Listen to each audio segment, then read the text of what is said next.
I greet you in the way of the people of Jonah.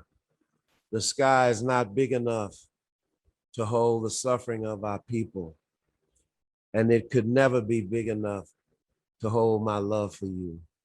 Wow. I greet you also, Hannibal. Yeah. In the same one of the songs that many of the descendants, as well as those that helped them along the way, there's two songs, Mm. and I was just quote from both of them. The one song says, "When I can read my title clear for Mm. mansions in the sky, I'll bid farewell to every fear and Mm. wipe my weeping." So I greet you also, Hannibal. Mm.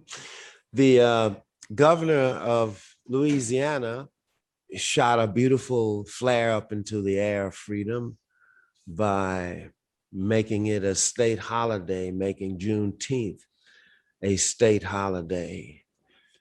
And so little by little, all of the work of the ancestors of Fannie Lou Hamer and Dr. King, and all those brilliant people, little by little, and not to mention the ancestors on the slave ship, little by little, all they lived and died for is coming to pass. It's wonderful to behold. It's wonderful to experience. And all it takes is a little courage, as on the part of Governor Edwards, to say, this is the right thing to do. So it's wonderful. Would you please give a heartfelt history of AfricaTown for those who are not familiar with this sacred town and sacred people like yourself who are maintaining this extraordinary history? Yes, I'll be more than happy to. AfricaTown was established just maybe a year or so after the descendants of the Clotilda and other freed individuals from bondage, from the yoke of bondage. They began to work for little or nothing, and some of them tried to save enough money to make the journey back to the motherland. Mm. When Kojolus, when they figured out that they finally found out that no one was going to take them back, or they didn't have enough money to go back, then they began to purchase land. They began to, I mean, acreage. They began, and it's unusual to be able to purchase land after bondage, after making little nothing, very few dollars. They began to purchase land. They purchased somewhere between the Emancipation Proclamation and the early 1900s. They purchased 2.5 acres of land to build what was called, prior to 1903, the Old Baptist Church, under the leadership of Pastor Henry McCray. They didn't stop there. They purchased a cemetery to bury their dead. They began to start businesses. Osa Kibi that was on the ship, it said that he had a business that was worth a lot of money back in those days. So they were resilient.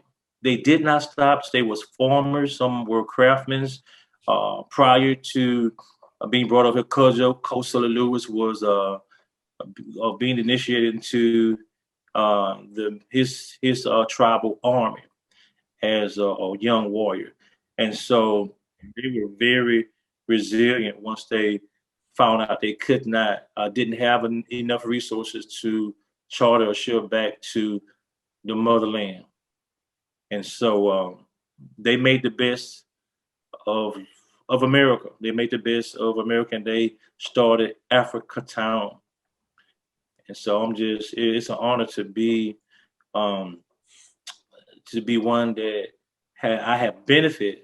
I mean, we have benefited off of the blood, sweat, and tears of those that were enslaved on the Clotilda and others that were emancipated at the same time.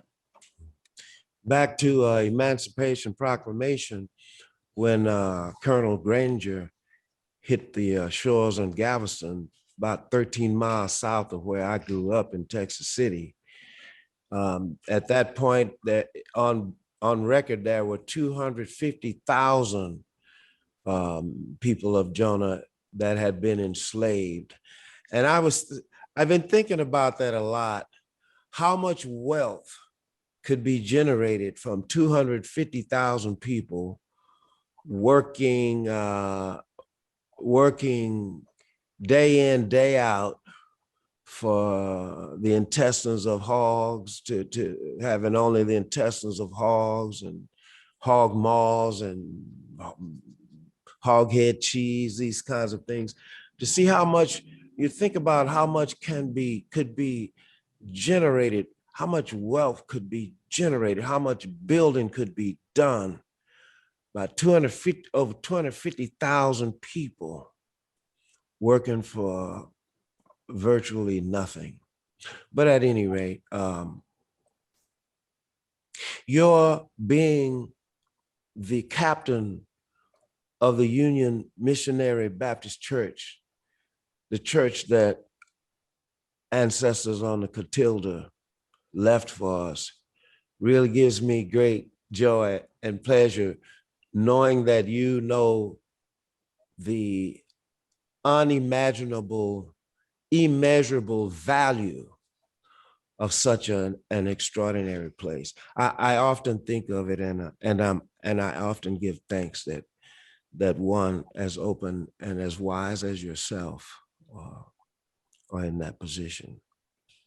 Well, to be the shepherd of Union Baptist Church, and the name was changed from Old Baptist to Union Baptist Church of Plateau in 1903. The record states that Cudjoe Costa Lewis, who was on the ship, the last known survivor at that particular time, died in 1935, July the 17th of 1935, in which we're going to talk about that important date later. Mm-hmm.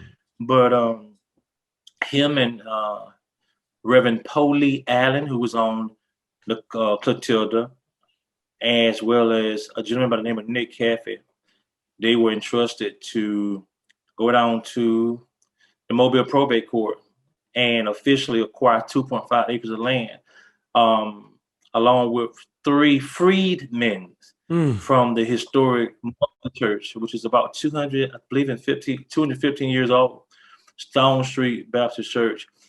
Somewhere they trusted the Freedmen's Church because the Freedmen's Church actually led them in their faith.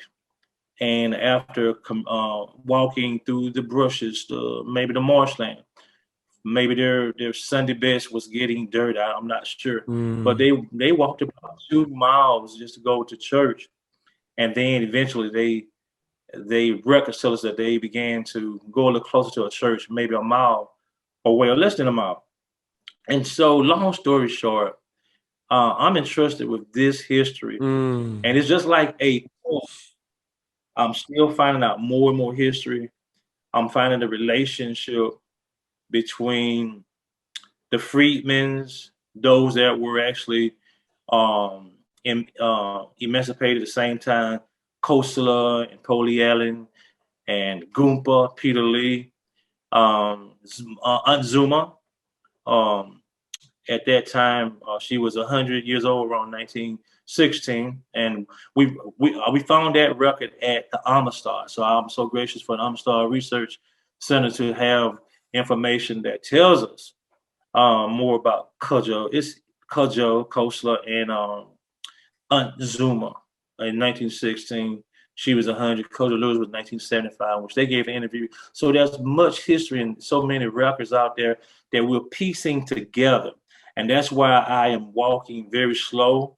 I'm not rushing because I'm still finding out the history information. And I don't want to go too fast and leave something out or omit something. So the story is still in the process of telling how they actually survived and how they actually governed themselves. You know what is go ahead. Sorry is exhilarating for me? You have the Catilda, the story of the Catilda, And then you have the Amistad ship, the story of the Amistad. It's like this divine stereophonic, spiritual stereophonic thing happening, you know, to have this collaboration with the Amistad and the Catilda. It's almost like the boats are personalities or people that are converging. This is extraordinary. This is breathtaking. And I can't imagine the ancestors not jumping with joy, pure spiritual jubilee. These two ships. So, sometimes in my workshops in the prisons, I'll ask the brothers, give me the name, write down the name of every slave ship you know. And 3 months later, from zero, some know the Amistad because of the movie. But later, they learn all these names of all these ships. It's important. Somewhere there is an artistic installation called the name of the ships. You know, so it's like something the great John Scott would do, or Martin Payton, or one of those great New Orleanian artists. But you know, I've been thinking, do you ever have dreams of these elders who have entrusted you with this sacred mission that you have as pastor of that church? Do they ever have the elders ever come to you? If they do, what is that like? Just to be truthful, I've never had any encounters like that, but God had quickened my spirit about the master just quickened my spirit about 6, maybe 7 years ago. Before they found the ship, I would tell the people to get ready and let's tell our story, because there were several theories and there were several thoughts or ideas what happened to the ship. Number one, there was a denial. A lot of people did not want to admit to there was a ship possibly being out there near the Mobile River, 12-mile island, 12-mile river area. That was number one. That was a denial. Number two, it was stated that the ship was maybe completely burned, so there was no evidence. Number three, it was another theory that the ship was moved from place to place, and so they had hidden the ship somewhere out in the marshland. So it was so many theories. Like the only encounter I ever had with any of the descendants was the children, the two daughters of Reverend Polly Allen, and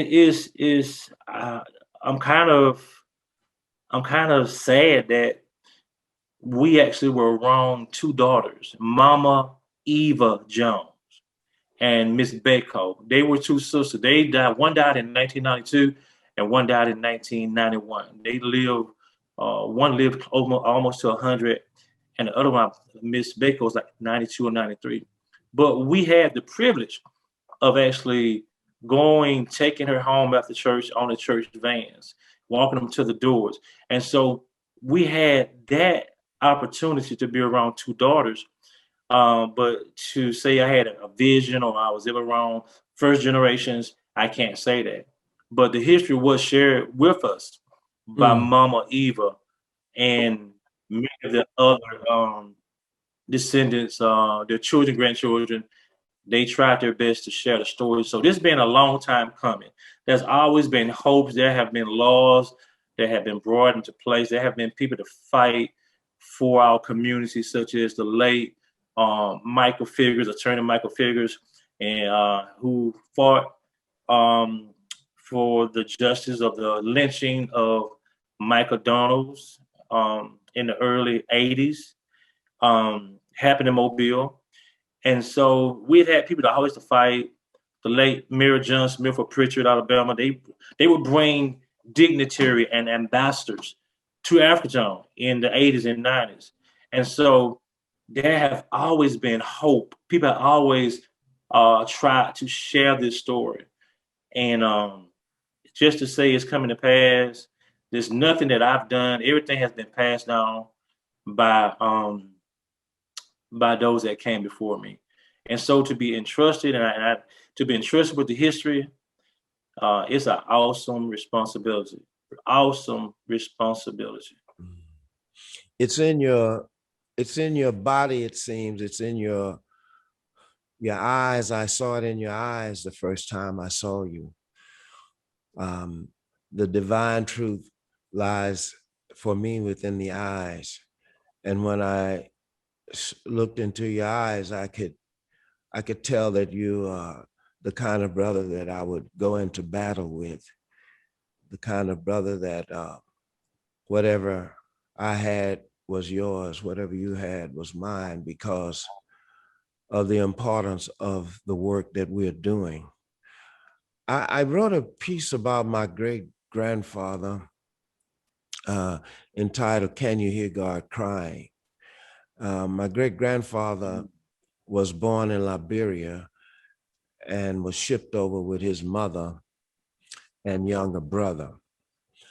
And I wrote this piece in the forest without light. The only light was natural light from sun and moon at night. And one night I was awakened. I was sleeping on a table out in the open air, and the Milky Way was so powerful and present. And I was awakened by the power of the Milky Way, and I stretched my arms to the heavens and I asked the Creator, "Who do you say we are?"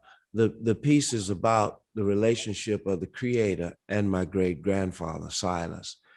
I said, who do you say we are? And the Spirit said, "You're like Jonah. And like Jonah, you spent time in the belly of a ship.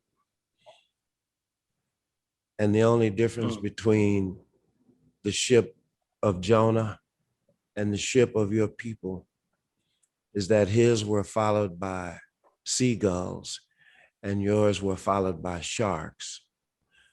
That set in motion, to my mind, this unavoidable meeting of you and I. And so in Philadelphia, we had the world premiere of a piece entitled "Crucifixion, Resurrection, 9 Souls Are Traveling," in honor of the 9 saints killed, murdered at Mother Emanuel Church in Charleston. And so from that trip to Nashville, we did it at Fisk. And on the way back, while I was there, I met a sister named Nazim, and she told me about AfricaTown. And I felt bad that I didn't know about it. But during my trip down on the way home from Nashville, is when I went to the cemetery the first time, the graveyard. And I felt that same spirit that I felt in the forest of Rosanke, Texas, when I asked the Creator, "Who do you say we are?" And I walked and I walked, and I gave alms, and I buried objects sacred to me to say thank you to the 110 of them that were brought over on the ship and left us this priceless legacy. And I said, I will meet someone with whom I can do battle with in the maintaining and in the protection of this priceless legacy. And so on my second trip there, I found your name from 2 brothers and a sister that were caretakers in the graveyard. And when I went to the graveyard the first time, and then we met and I saw you, I knew right away it was you. And I think it's very clear that given the importance of the work you're doing and the work that we will do and the work that all of the other extraordinary people of that community are doing. It's good to know that you are my brother indeed, and of deeds, of work. And that is the true relationship between humans. For me, that is what makes us kin. What we do, what we think, what we say, what we share. It's an unspeakable joy to know you. And each day, I include you in my prayer of sustaining and of strength, because I know having a pure heart in regards to all of this, you have to pay a mighty heavy price for. You know,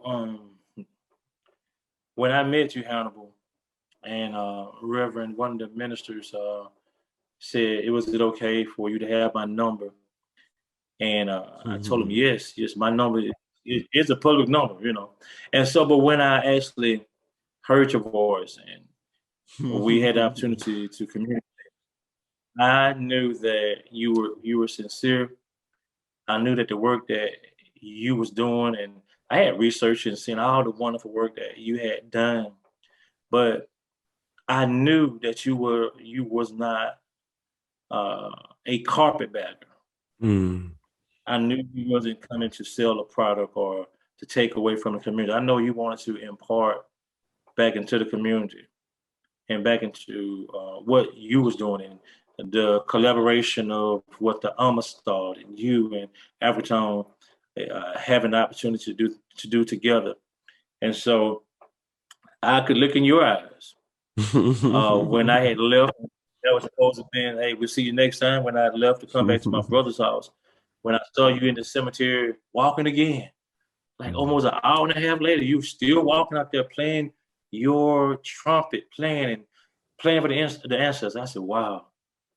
I knew then that you were sincere, even the more. And I knew that the Eagles had landed. It was no longer the dark birds, the ravens, the buzzards. It was no longer those birds flying over us. It was the eagles. And there have been many people that have come to our community, but foremost, I've seen your heart. I look through your eyes and I've seen your heart. And it's just an awesome experience to meet you. And I'm so honored to work with the Hannibal. I am honored. This opera that I'm writing is entitled The Jonah People, A Legacy of Struggle and Triumph, that we will do in Nashville, June 2023. And the last veil of the work takes place in the graveyard in AfricaTown.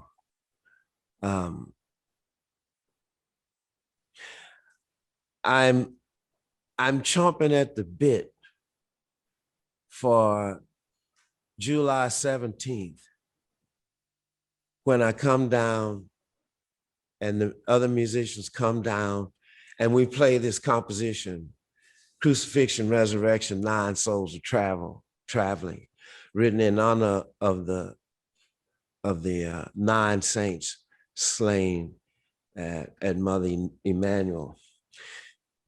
There's part of the ceremony is that it's called the Walk of Love. And we gather at the graveyard of Kusala and the others.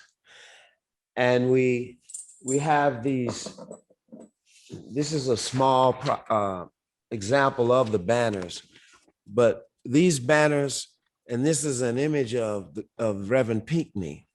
And if you notice, the artist has put a gold halo around his head. And this was my charge, to make visible people of Jonah that are saints, because we never see them. We seldom see them. So these images are 12 feet high, 2 feet wide, and we carry them on a staff in silence. And the place we'll start it is at, with the ceremony, with the walk of love, is at the graveyard into the church.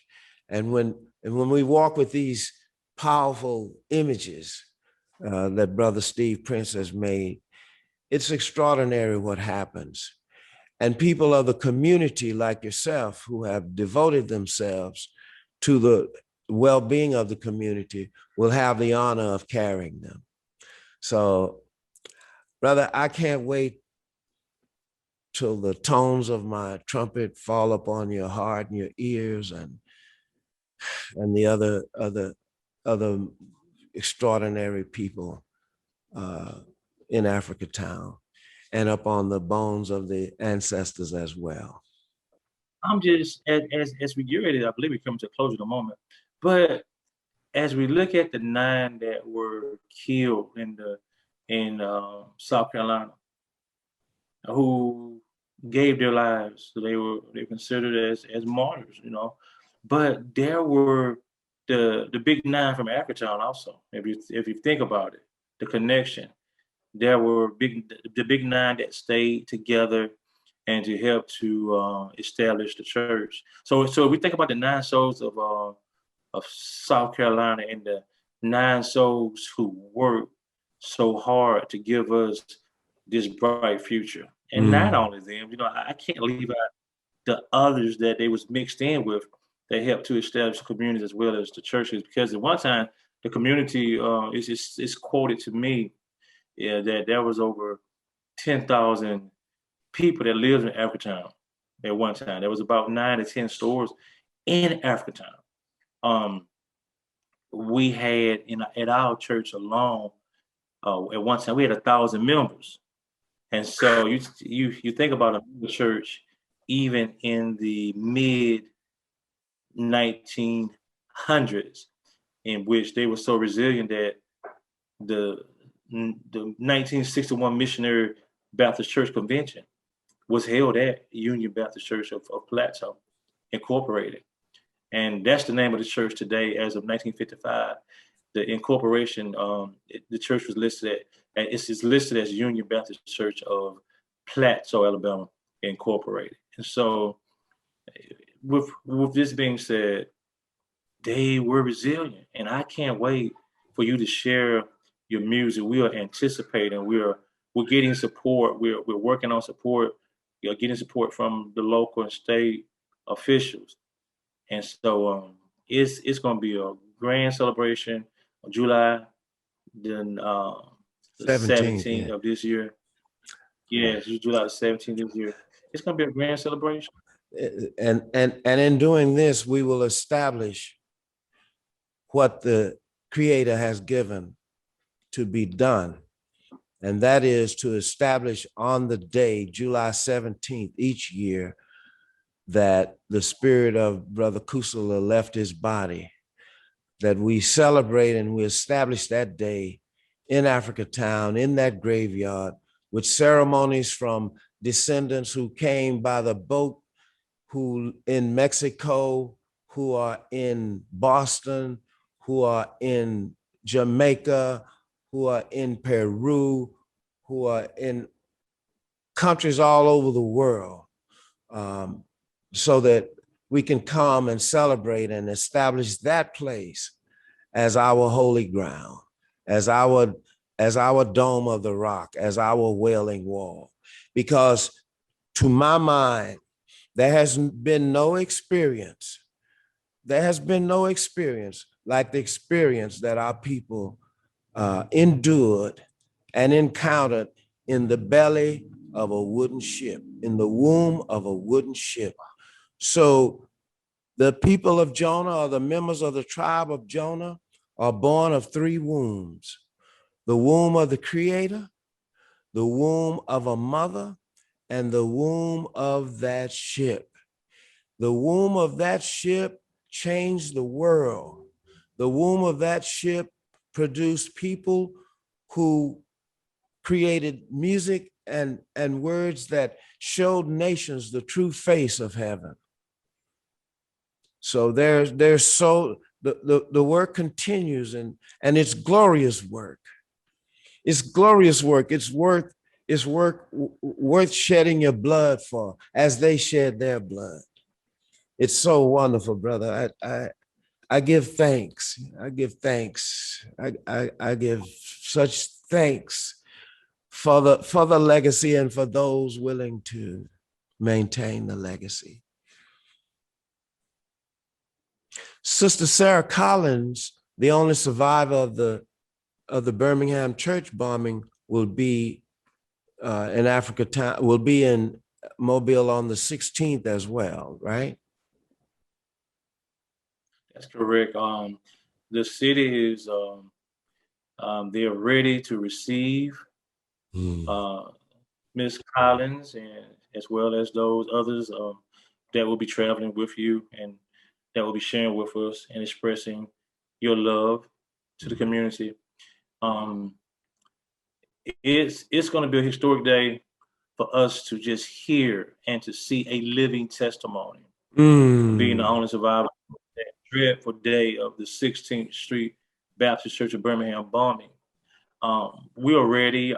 We're making preparations. We are announcing that we're gaining momentum with the city.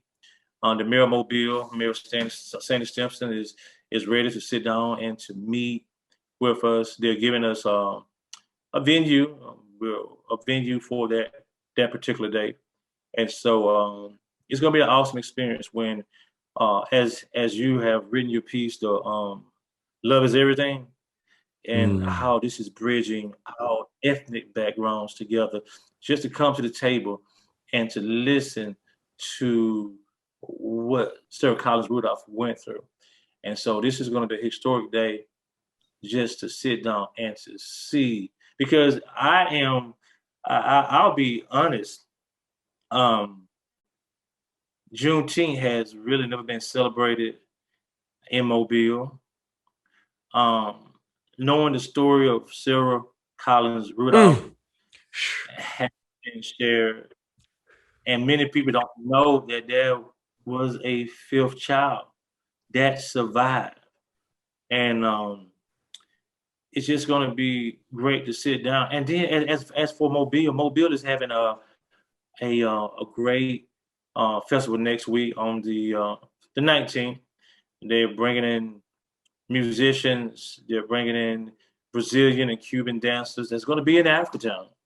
It's going to be in AfricaTown. It's going to be a day of festivities, day of history, a day of joy, a day in which they're going to have libation ceremonies. There's going to be tears that's going to be shed. Just like I said, I've never, and I can say this, I can honestly say I've never celebrated Juneteenth in this manner. So I am ready. We have our shirts ready, emancipated with the chains being broken. I am ready to celebrate Juneteenth. I'm ready. I've already summoned our youth counselors. I've summoned our church for the last 4 or 5 Sundays. We're going to have a tent there for our seniors if they just want to sit down and listen to some music, some great music by Bill Summers. Bill Summers will be there also, his band, and Casa Samba, I think out of New Orleans. It's going to be a great day, a great event. There's even going to be a parade in our sister city, Pritchard, Alabama. So we can't wait. We are celebrating like never before. Yeah. And so I'm so happy that we're going to honor our ancestors. Freedom Day, Juneteenth. Yeah. It's sacrilegious to not respect the ancestors, you know. Well, brother, I love you, and thank you for everything. You too. And many blessings to you. Thank you. All right. Peace.